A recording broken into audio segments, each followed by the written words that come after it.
of the reflections that people have sent with me, but just to see like kind of where people are at as far as like the readings, or like I know we only had that orange section I think to read, or like thoughts from last time, or how you've used it, or things that you've noticed, or paying attention to like the energy part of things, like anybody that wants to share.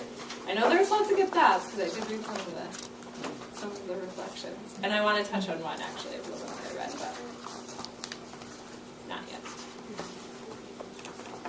Just more like of a personal one with Jackson at home, like in the morning, getting ready for school after that activity. That was at the end of class last time.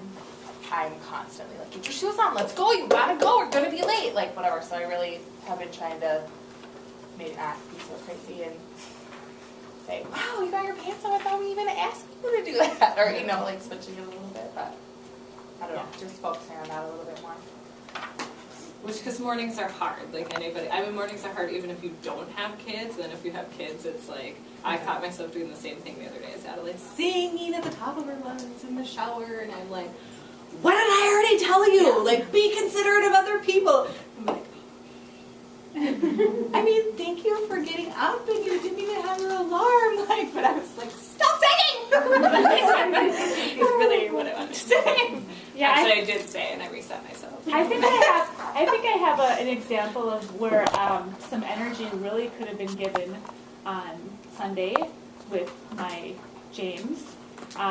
We were going to my in-laws' house for dinner, and he's supposed to bring the phone with him wherever he goes, and he does really well for a while, then he forgets. And so he forgot. He knew we were going to go up there and eat. Time to go. And so everybody gets in the car, and my husband's like, where's James? I have no idea. We're going. And so we left, and then he calls the cell phone, and I didn't answer. I just wasn't able to answer it. And then I ended up calling him back, and he's like, where are you? And I'm like, well, we're at Grammy and Papa's. And what did I say? He's like, oh. And I was like, yeah. He's like, I'm doing my homework. And I said, oh, yeah, you should probably just go to bed. And that's all I said. And then I was like, we'll be home later.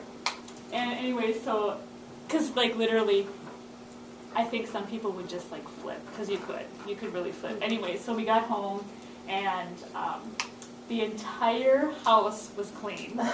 All the garbage was taken out, and he was in bed. And so then, you know, my husband, and it's a work in process, but I was like, he cleaned the whole house. And so we just kind of was like, wow, thanks for cleaning the house. And then I just said, yeah, I wouldn't do that again. He's like, yeah. And that was it. And so, because it could have been where he got a lot of relationship negative with that. And what he's probably used to, I mean, in the past. Yes. Yeah. Mm-hmm. Any other thoughts or insights, anything anybody wants to share? You guys are never quiet. Now it's quiet. Shut up! Well, one thing, actually, there were two things, like in the reflections, so just the one that I do quickly want to say is, like, I know the language piece, like, a lot of people are like, oh, I'm going to get tripped up, like, either with the language or noticing, which I noticed this as well, like, with the Sarah thing that we did, like, how some of those responses, when it got to the, like, the positives were, like, this long, and you're like, oh my gosh, like, I'm not going to say it that long and whatever, and even the exact verbiage or wordage once we get to it, like, here's my thought, is that, like, you also have to, if your intention is there, and, like, your intention is to really recognize and, like, you know, feel the positive things and say those good things, like, I think getting tripped up over the language right now is just, like, it is what it is, and, like, I wouldn't worry about it. That if your intention is there, that's what matters. And sometimes I think being wordy, like probably our speech and language people would think about too, or like I think a lot of our trauma kids, like you get wordy and they get pissed. And so, whether it's good or bad, you know, because they just, like, that's truthfully like a brain thing and they can't take it all in. And so, like not to pick on you, Brock, but I think like sometimes males actually do a very, very beautiful job with it because it's like they just, you don't get like real languagey wordy and over, and so like it's just like it is what it is and like move on, and it's both good or bad. So I think like to not kind of get tripped up in that. It's your intention and people feel that. Like that's what I think about. But okay. Yeah. All right, well, and we'll have another opportunity to do a little sharing with each other. So last time we ended with talking about the 3 stands, which is absolutely no, absolutely yes, and absolutely clear. And we'll go into the no first, and that is the Toys R Us story. And if anybody, I actually have my own. It's called Light Me Up Like a Christmas Tree. And so, but the Toys R Us is basically like we are children's most exciting toy. And we have all these different emotions. There is nothing that's the same. If you think about a toy, if a child just keeps, if it's boring and it doesn't do much, they don't keep playing with it. They kind of put it aside. But we have different emotions. Things aren't always the same. And so we're really the ultimate entertainment center. Awesome features. Anything? Okay, so also boring when things are going right. Our responses to the positive pale in relation to those negative. Sometimes we have, and I hear this. I do hear this because I purposely listen for some things that, and we don't usually pay a lot of attention to what's going well. We might say, good job, or, but definitely I have seen people light up for negativity. For the things that aren't going right, as we all do. well, I think in the one example we thought of, even like at home, like if you think of those of you that have kids at home, it's like, oh, you're so tired and you're so exhausted, like you just want to sit. Like when things are going right, and kids doing what they're supposed to be doing, or they're watching cartoons or whatever, you're like, yeah, whatever, this is great. Then the second like somebody starts doing something wrong, then you have all kinds of energy to get up and be like, what are you doing? Like, why did you do this? Why would you have done that? So it's like when you get really lit up, over those negative situations, but when they're doing what they're supposed to be doing, like we don't comment on it, we don't pay attention to it, and so then, it kind of sends that message of, you want me? I totally, go ahead. A lot of people think it'll ruin the group. So if they're all reading and you comment something that they're all just going to stop and turn and listen to and then not get back into their book. But I do it every morning while they're doing Read Yourself and they're all like, thank you. Keep going. Yeah. They don't, the whole class doesn't stop. I was scared of that at first. And I still sometimes, I'm like, oh, it's so quiet, I just can't say anything right now. I still do it. But when you do say something when it's quiet or when they're all working, they don't lose focus and stop working. Yeah. They're appreciative of it. Yeah, which is a good example of delivering it whole group. Yeah. Yeah. So this is an activity that I'd like to do. So maybe just by threes or groups of threes there. What you want? I want you to talk a little bit about buttons that you may have, those things that I can handle a lot, but when this happens, okay. So just talk for a few minutes. Maybe you three, and then maybe you, and then maybe you.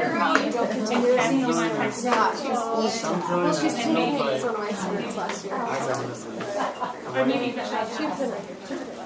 so just spend a few moments talking about buttons, and then we'll share out after that.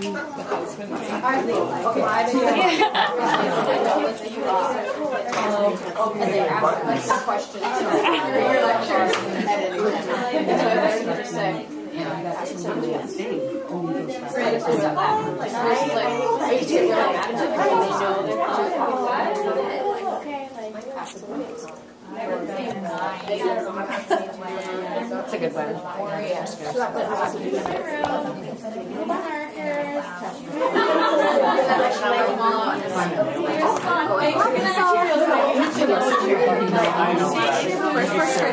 Doing this every day. Because everybody else does their arms. Yeah. You've got the random help. And then they look at you and just random little. Just to press my button. The first time, okay, it's just fast, and then the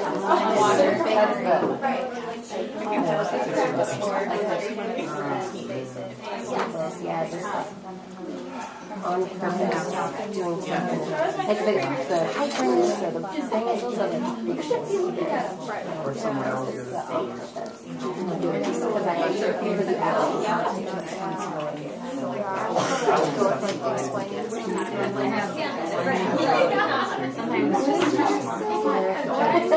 I hate hearing yourself. And then I just like walk away and like Breaks my shirt, and I talk to him because that was really like bugs me because I know So do they, but then they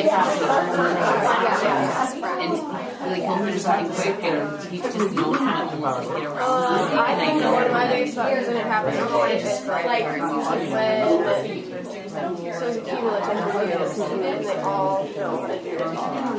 But like when they're answering questions, and I went through and I literally read how many of them started the sentences because. Like when have I ever accepted them? Like, and I did give them every chance. I'm like, you're doing this, you're going to miss out on some of your time that you usually get because he just rushes. I don't know what it is that wants like my expectations are clear. Like I have another kid. I didn't like go off on a rant. I was like, let's talk about this. Like, when do you think we need to spend the time reading this? Like, we do this running, through like reading self-time, and I was like, and that's 20 minutes. An hour, and like, when are we gonna find an hour? They're like, lunch and recess? I was like, no, then are you gonna be able to focus? They're like, so they're like, they're like, how, like, trying to how solve, like, did we solve this? And they're like, no.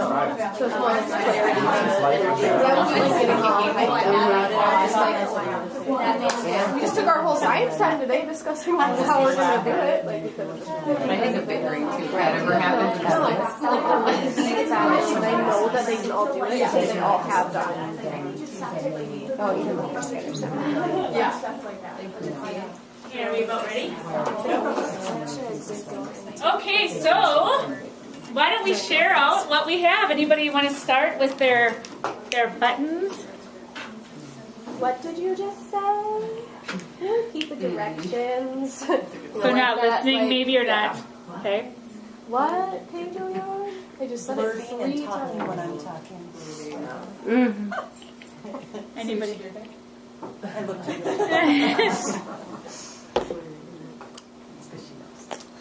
Anybody else have any ones that like this? Even with your own kids or whatever, you're like, you know what? This one sends me to the roof. Just throwing it out there. I'm kidding. What'd you guys come up with? I said sharpening pencil. we talked about bickering back and forth if kids ever get into it. I don't know. Like with each other or with That's you fine. like this, like back Maybe and with forth each other, or kids can set each other off, or What'd you guys talk about? Husbands that are really slow. Keeping the counters clean. Oh yeah. They can't follow directions to stay clear. Yes. You know what? I have to really admit that I'm still a lectureaholic when it comes to my. That's my one area where I'm like, okay, I know this is not right. What? You can't see this? Seriously? That's a button of mine. How about you guys? Did you guys already share? similar stuff. Yeah, we had flirting. Repeating directions over and over again. I think my biggest one is with kids, even my own kids or here, if kids are mean. Like, that's a button for me. Especially if they're mean to somebody that's not mean. You know, that's kind of a button for me. And then also, just when I give directions, when they say no. They don't listen. That's a button. Some other things, you know, can mildly, but that will, yes. So, anybody else? Okay.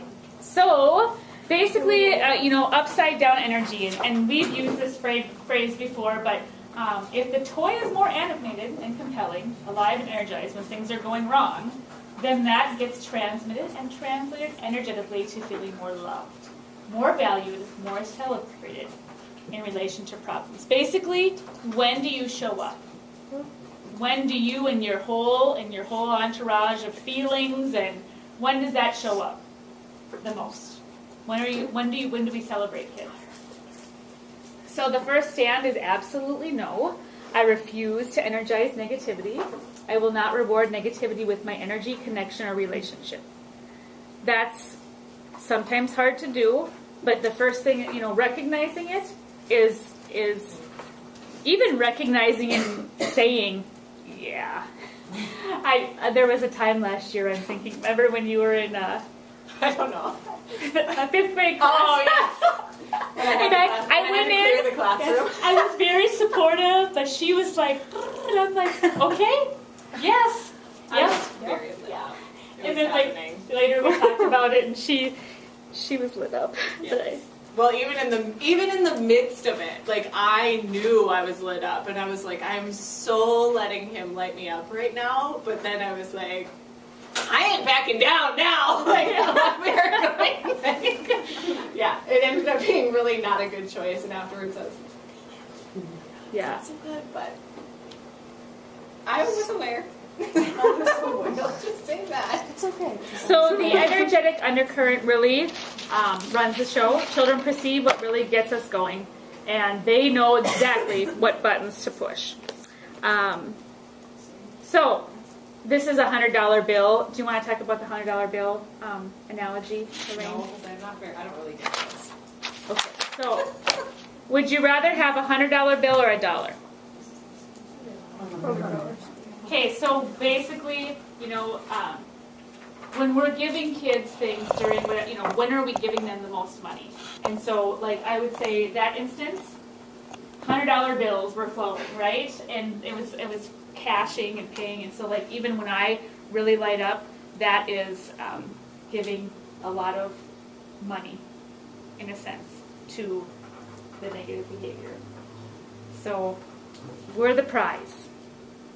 And sometimes people will say that kids, when we do those motivation assessments, we are, especially at this age developmentally, whether the kid seems like it or not, we are the prize. They might like to get trinkets and things like that, but we're the prize. I pointed at her because I did one with one of her kids today, which you would not think, but number one is adult approval on her kid, adult and peer, which we would not have necessarily, kind of thought, but maybe, and every single one she could pick that had to do with adult approval, that's what she picked. Mm-hmm. I was like, that's interesting. I have to really practice, and I guess I don't know how far I've come until I stop and think, but when I have kids in my office, I intentionally, sometimes as principals, I think, and maybe I've already talked about this, but you have a tendency to want to befriend them and change their life and help them get back on track and give them a pep talk and all that. But really, what I feel like I'm doing when I do that is giving them a lot of love, even through its lecture. And so I purposely try not to, when kids are in my office, I purposely try to ignore them and not give them the $100. Yeah. So some of you may have already seen this, but if you will play this again, this is the whole staff had to watch it the other day. Just watch the energy here. Oops. Oh, hold on.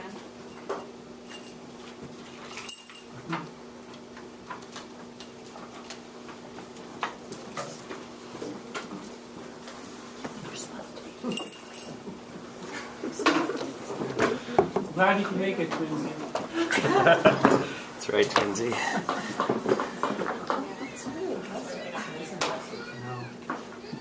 We're more impressive. Sweatpants. That's right. I didn't notice you two. That's good too.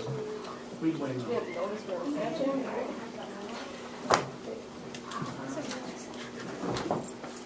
Not very well.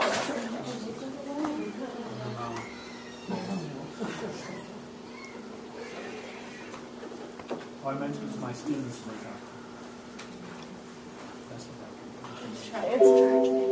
Now it is.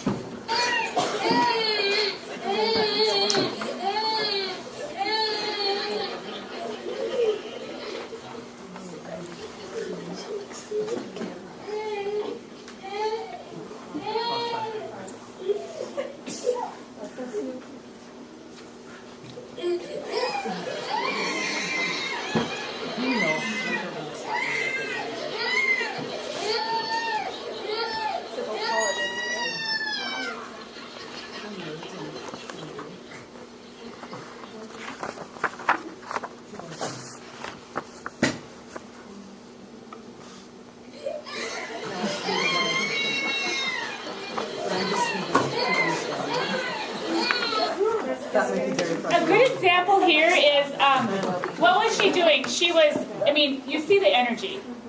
The child waited, but then the ignoring probably isn't the most effective. What you need to do then on the other side is you could recognize when they stopped and kind of pay attention to that. So, and that we'll get into the next stand too about what that looks like.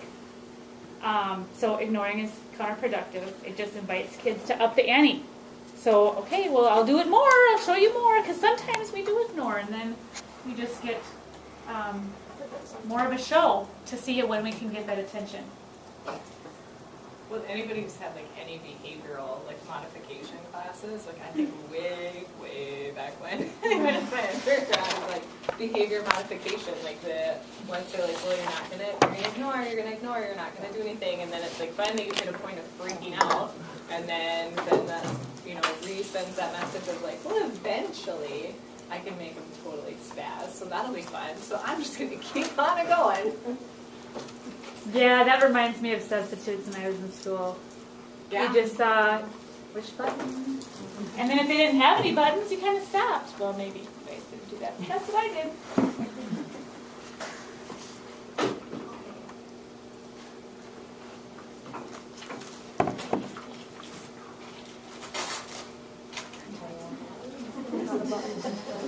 Okay. Oh, watch the energy flow here. This young are extremely responsive to the emotions and the reactivity and the social interaction that they get from the world around them. This is something that we started studying 30, 40 years ago, when people didn't think that infants could engage in social interaction. In the still face experiment, what the mother did was she sits down and she's playing with her baby who's about a year of age. And she gives a greeting to the baby gives a greeting back to her. This baby starts pointing at different places in the world, and the mother's trying to engage her and play with her.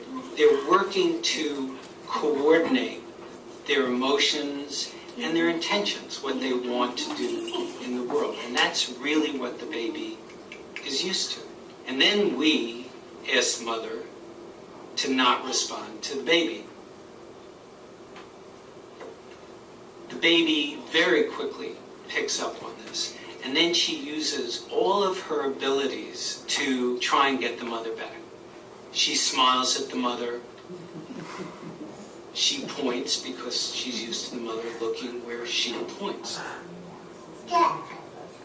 The baby puts both hands up in front of her and says, "What's happening here?"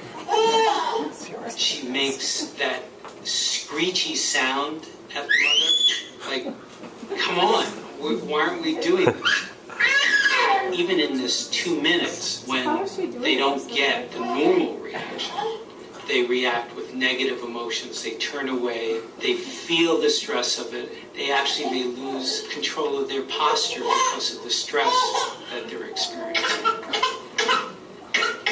Okay. I'm here. And what are you doing? Oh, yes. Oh, what a big girl. It's a little like the good, the bad, and the ugly. The good is that normal stuff that goes on, that we all do with our kids.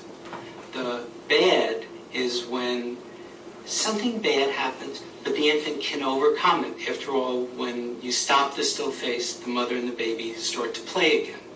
The ugly is when you don't give the child any chance to get back to the good. There's no reparation, and they're stuck in that really ugly situation.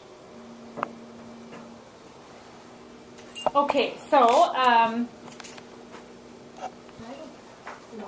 I think in that one, like, because in the crying clip, like we would say that the infant or the toddler was probably looking for attention, like it was trying to get its mom and get attention. Like in that one, the clip is showing like the baby's still getting attention because the mom is still sitting there, like mom is still physically present, but like the quality of the attention that she's getting. And so like I had never seen that one before until we were going through this, and I was like, oh my gosh, that's crazy how, even a baby that young, and how, you know, just our facial expressions and our emotions, and you can see, you know, how animated mom is, and so it's like the quality of the attention that the baby is getting. In the second, you know, to me that represents ignoring too, because she's ignoring her too. And what was the baby doing?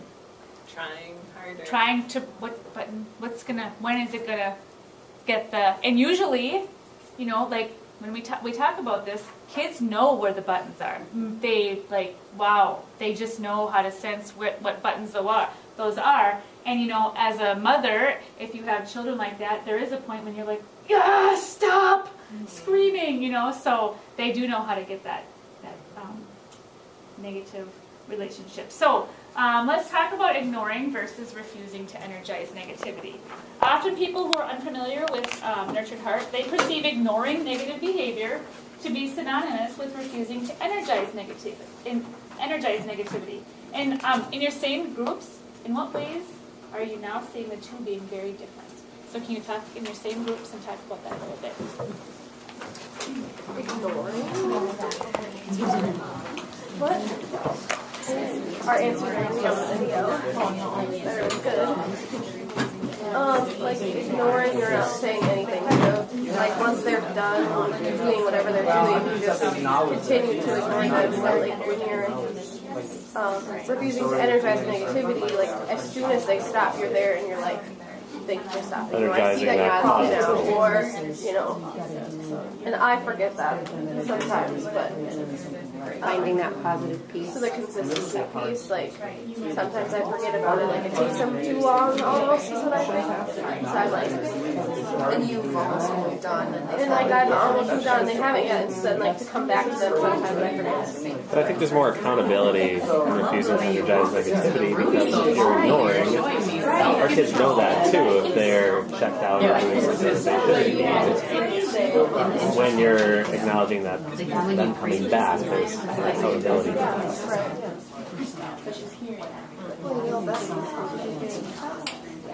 Okay, let's just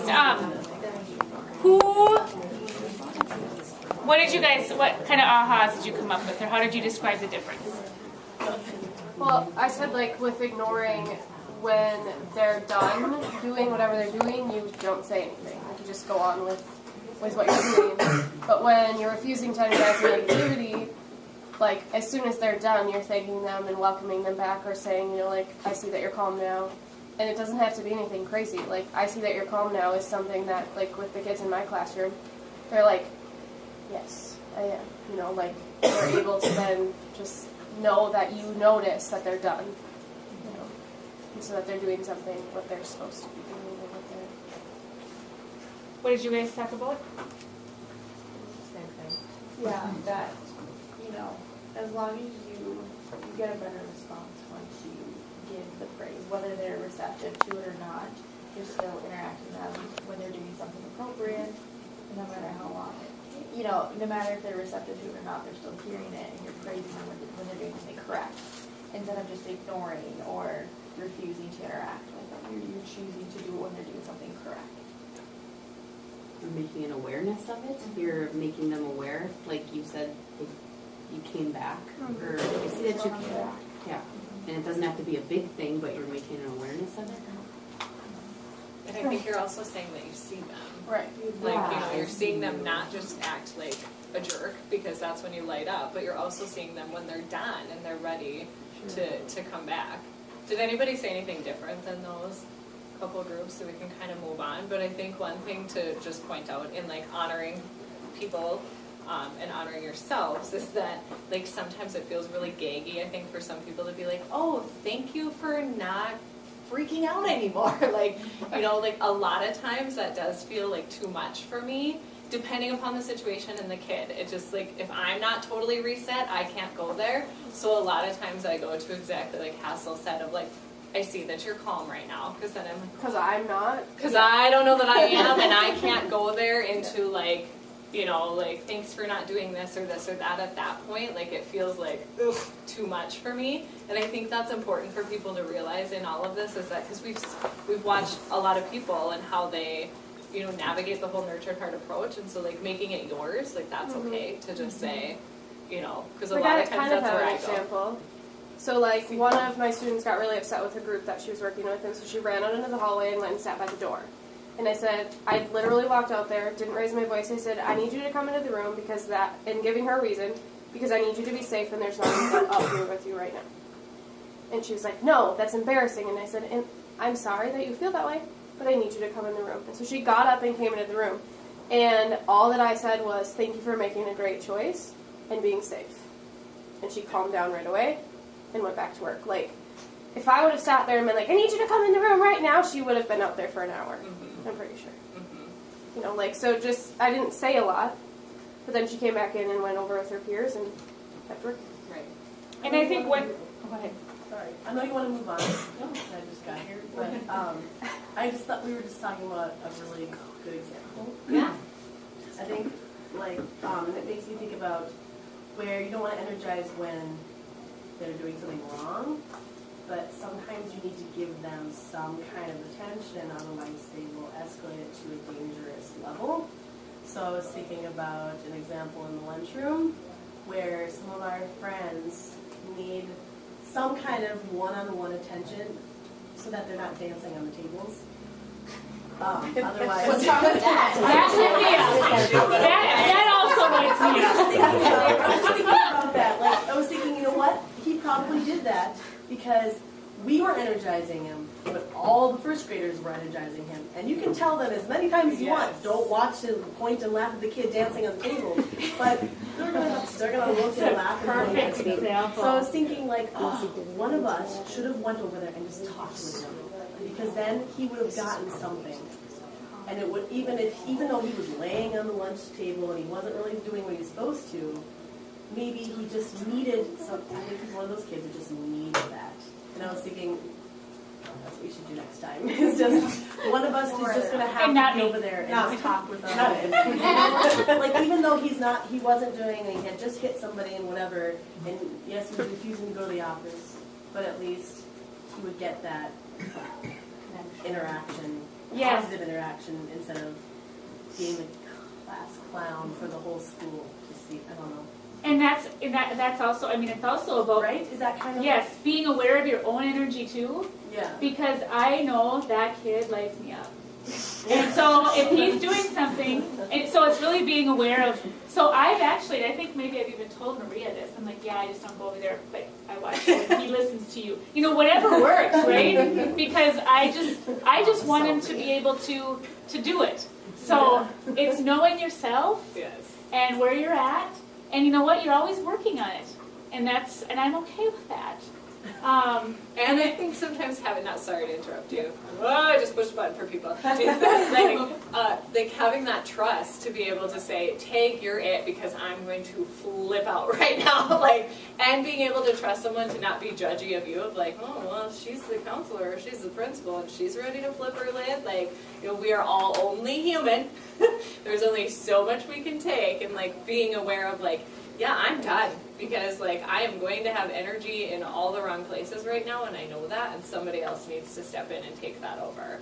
And I think like we'll talk about the video game theory moving on, but I think that's a prime example of like sometimes like we have to make those split-second decisions of like, you know, is this a whole cafeteria like performance, and what is happening here, and like really, you know, I mean, how we can navigate that, because that's what we do get to be in control of. Like you said, unfortunately, we can tell the first graders 97 million times, don't look and laugh at them. But if I'm a 6-year-old and somebody's dancing on a cafeteria table, I'm probably going to laugh, and that's the truth. And so, if I'm an adult, I'm probably gonna yes, like being able to figure that out, I think we just have to do it. Well, and my jaw dropping gives energy. Us all gives energy, like.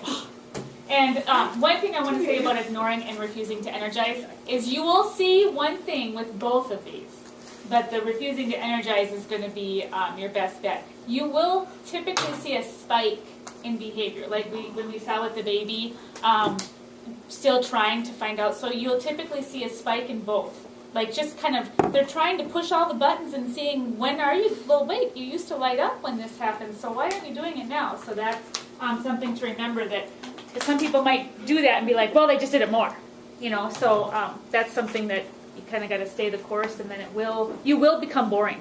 because you won't be lighting up when they push your buttons.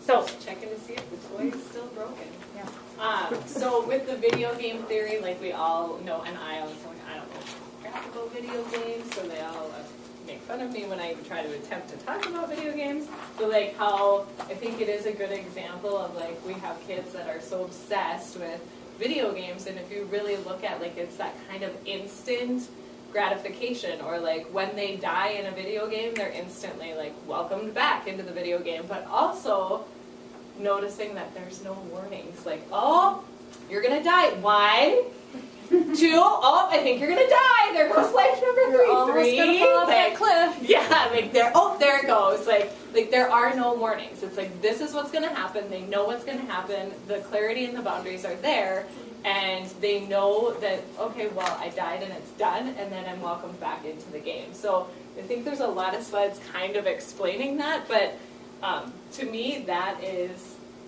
like the biggest thing. They want to move on to the next level. They want to keep going, you know, and It's that consistent.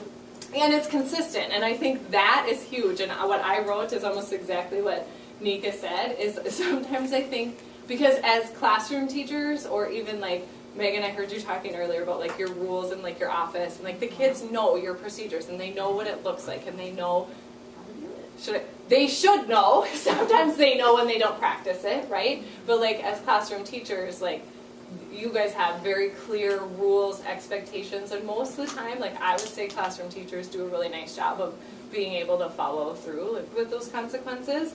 But I think like they know, like if you do this, this is going to happen. If you do this, this is going to happen. What I have noticed with myself, even now, where I'm like, well, crap, what do I do now? Like it's that in the moment thinking of like, with the clarity and the expectations, like I'm going to say something that I better be able to kind of follow through on, you know. So like trying to deliver it with as little energy as possible. Like I can think of one in Cassie's room this year, you know, that we're like, okay, well, here's the deal. This is your choice. And like delivering it with as little energy as possible. Or we had one that ran out last week, ran out of the building, and I'm like, okay, right now you're making the choice, and I just need to let you know and be clear with you that if you leave this sidewalk, I need to call your mom and it's time for you to go home.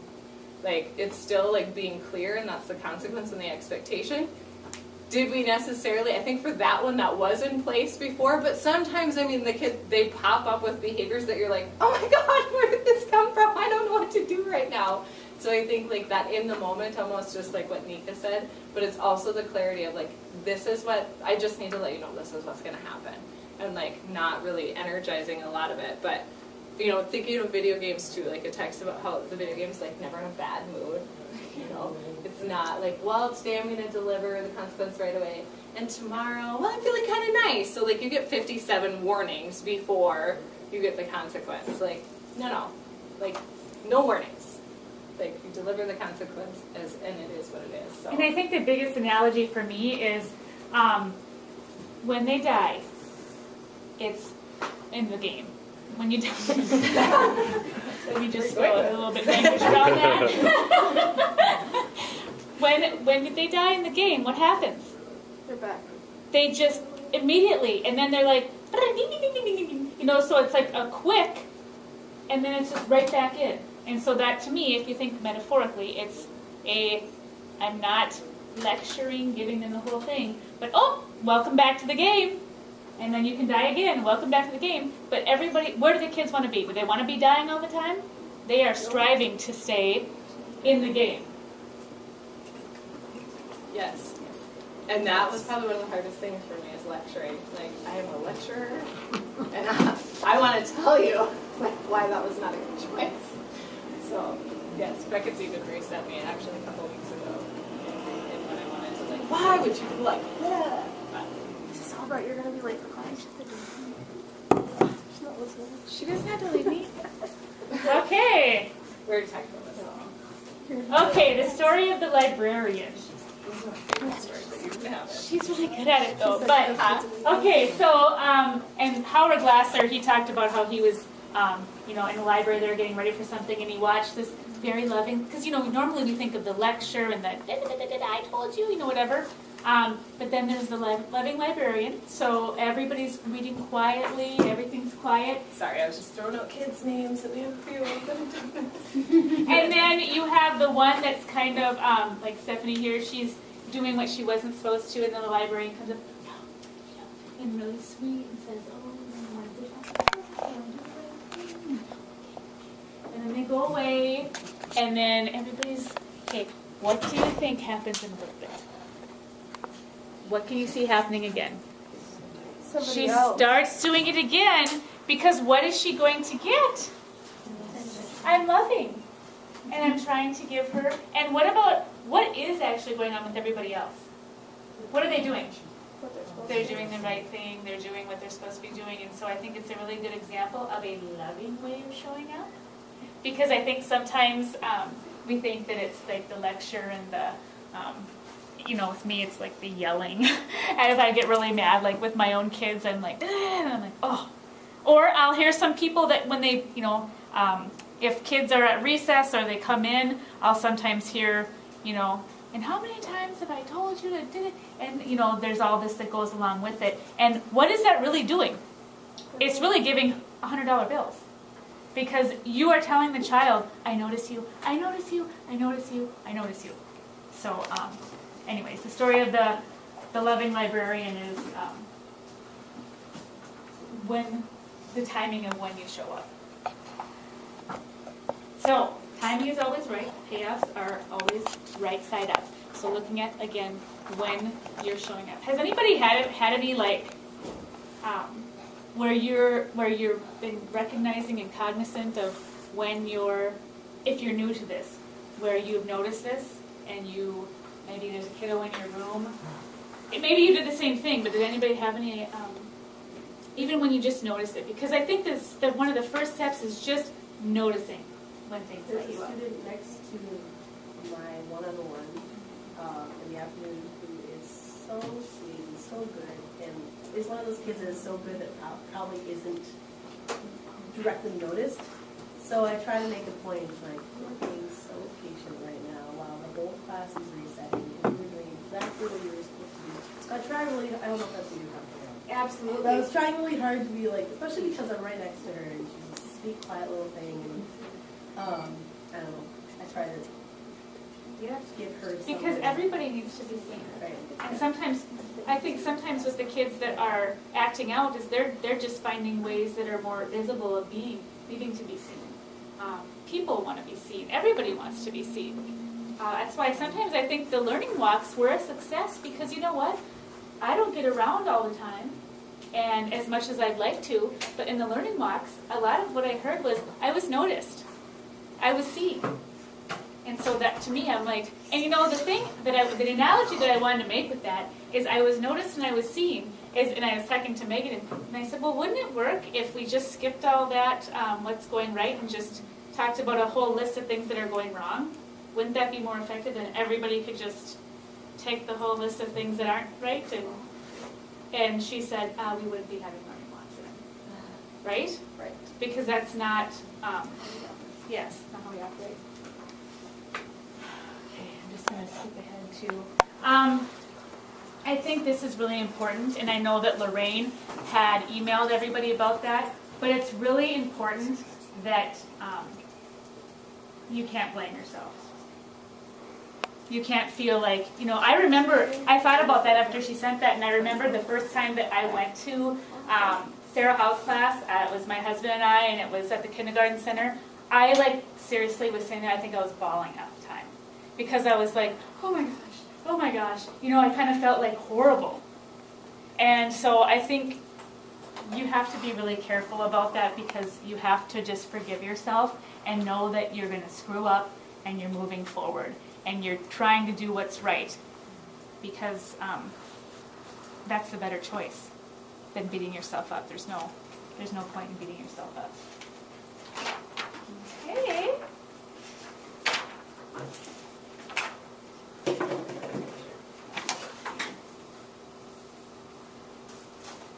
We're kind of combining two here.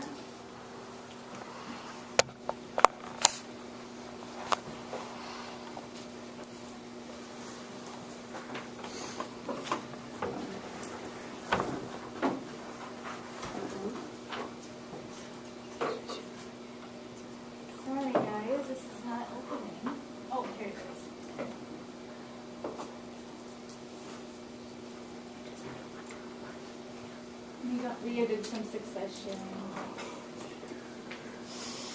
So again, on to stand 2. Stand 2 is absolutely yes. I relentlessly create and energize positivity and success. I energize and nurture first-hand experiences of success. So the first area, as we talked about, not energizing negativity, but then you really, this is where the ignoring, you have to, so that you're not ignoring, you add stand 2. So stand 1 and 2, honestly, are areas that you'll probably live with for a while. You'll live in that stand in 1 and 2. And if you're seeing some upside down energy, you can always remember, how am I doing on stand 1 and 2? So you can ask yourself questions. If you're seeing things that you don't like, how am I doing on stand 1 and 2? Am I relentlessly energizing positivity? So, intense kids, vague praise pales in comparison to the energy of negativity. Good job is defended against. Kids interpret, I am not a good kid, I'm always getting in trouble. Your praise cannot be true.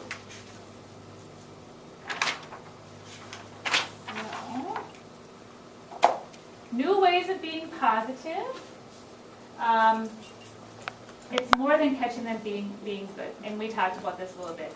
It's using stronger, more specific positives that navigate around defenses that give evidence of greatness that ensure that the positive is felt and digested as success. It helps them see themselves as a kid who is great. And again, you have to be really genuine and true about this. And it doesn't have to be, sometimes with some of these children, you could wait 10 years to see what they're doing right. And sometimes what they're doing right at one moment might be that they're not hitting something or throwing something. They stopped for a second. They looked at you. I mean, with some of the kiddos that I work with, that is a moment when they are doing something right. The intentions of stand 2 are baby steps, the toll taker, miracles from molecules, and these are, the Nurtured Heart uses stories to kind of help you remember what they are, but our intentions determine what we see and how we respond. They used to use an analogy of Shamu that I still really like. So I think I'm just going to tell Shamu because it really resonates with me. And, okay, so Shamu, what does he do? And I know that Shamu is, like, they kill people and stuff, so yeah. But anyways, so what does Shamu do that's so great? He, like, jumps over this big, you know, does tricks. So do you think that he just did that? No, the trainer needs to start somewhere. And so this is kind of along those lines of baby steps too. But sometimes you have to, they start with Shamu, they start with the rope that they have them jump over, and they start on the ground, the bottom of the pool. And so then when and this is kind of behavior modification if you've taken science, research studies or something. But, so the whale swims over the bottom, woo, good job, then they reward them. And then they bring them higher and higher and higher. So basically it's starting down super low and bringing them up to that point. So with baby steps, you don't just have a baby walk right away. There's steps that go in between there. They start to, and the moms will recognize them and energize that. So reverse engineering the high bar of high expectations, creating success that would not otherwise exist. Think of a child in your world. What do they already do well with consistency?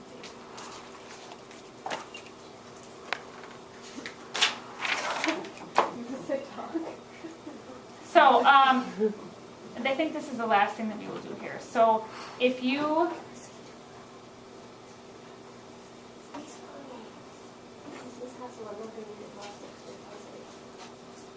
want to talk for a few minutes, let me see here.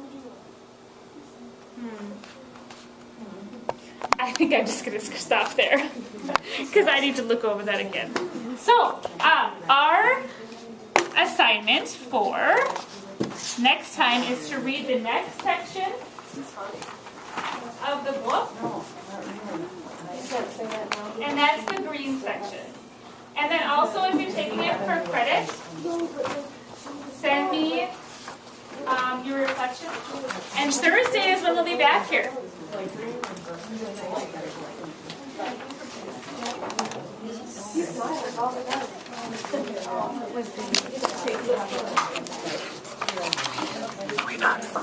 Huh?